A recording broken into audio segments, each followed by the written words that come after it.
मैंने अमेरिकी रणनीतिकारों को आज तक इतना हरा हुआ, इतना हताश कभी नहीं देखा। खुद वह अपने आप से सवाल पूछ रहे हैं कि अमेरिका इतना ज़्यादा गलत कैसे हो सकता है? और ये बात सही भी है, इसका कारण मैं आपको बताऊँगा। लेकिन पहले आप ये वीडियो देखिए। ये वीडियो फिर से चीन से जारी किया गया है, जिसमें उनका एक J-20 स्टेल्थ लड़ाकू विमान पीछे उड़ रहा है।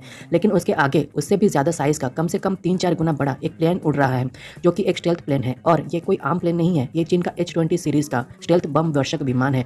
यानी कि जैसे कि अमेरिका के पास B-2 स्टेल्थ बॉम्बर है। स्क्रीन पर आप देखिए, ऐसा ही कुछ ही चीन ने बना लिया है। यानी कि अभी तक ये लोग सिर्फ स्टेल्थ विमान को दिखा रहे थे और अब इन्होंने स्टेल्थ बम वर्षक विमान भी बना लिया है। जो लोग नहीं जानते हैं ये किस कैटेगरी का और किस प्रकार का हथियार होता है, तो ऐसे समझिए ये बहुत ही विशालकाय साइज़ का, एक बहुत बड़े साइज़ का एक प्लेन है, जिसमें कम से कम अपने साथ भारी मात्रा में हथियार लेकर जाना, भारी मात्रा में विस्फोटक बम, परमाणु बम लेकर जाना और फिर किसी भी देश के अंदर घुसकर उसके ऊपर अंधाधुंध बमबारी करना, ये अपने साथ दर्जनों परमाणु बम ले जा सकता है।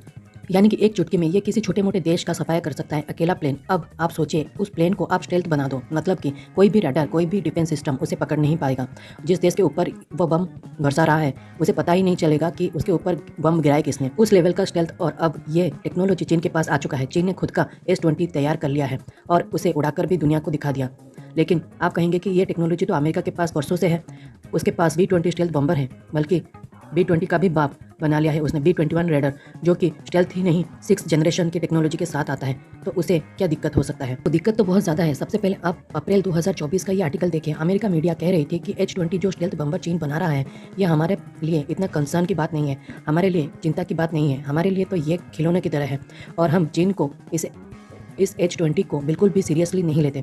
लेकिन इसके कुछ महीने बाद रिपोर्ट्स आती है कि चीन इस अपने बम्बर को बहुत ही खतरनाक टेक्नोलॉजी के साथ डेवलप कर रहा है। उसे देखकर कहीं ना कहीं अमेरिका के तोते उड़े, लेकिन फिर भी उन्होंने अपने आप को दिलासा दिया। 25 दिसंबर 2024 की ये रिपोर्ट देखिए। मुश्किल से 2 हफ्ते पहले की रिपोर्ट है ये, जो कि मिलिट्री वॉच मैगजीन, जो कि अमेरिका सेना के क्लोज मानी जाती है, उसने कहा है कि पेंटागन यानी कि अमेरिका का रक्षा मंत्रालय H-20 बम को अभी उतना बड़ा खतरा नहीं मान रहा। उसका कारण उन्होंने दिया है कि 2030 तक ही चीन उसे बनाकर तैयार कर पाएगा। 2030 से पहले चीन उसे उड़ा भी नहीं पाएगा। और इसका तर्क यह था कि 6 साल लगने वाले हैं चीन को इसे असल में प्रारूप देने में, इसे बनने में। अब तक तो अमेरिका पता नहीं क्या ही कर डालेगा, कितना आगे चला जाएगा चीन से। लेकिन चीन ने 2 हफ्ते के अंदर इसका भ्रम तोड़ दिया और इसे 2030 नहीं 2025 के पहले हफ्ते में ही उड़ाकर दुनिया को दिखा दिया है।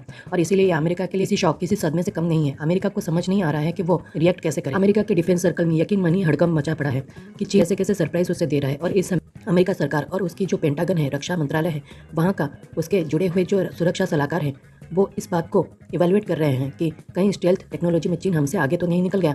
इस बात को लेकर चर्चाएं जारी हैं, क्योंकि अगर ऐसा हो गया तो अमेरिका के लिए ये बहुत ही शर्मनाक होगा, अमेरिका की पूरी डिफेंस इंडस्ट्री के लिए शर्मनाक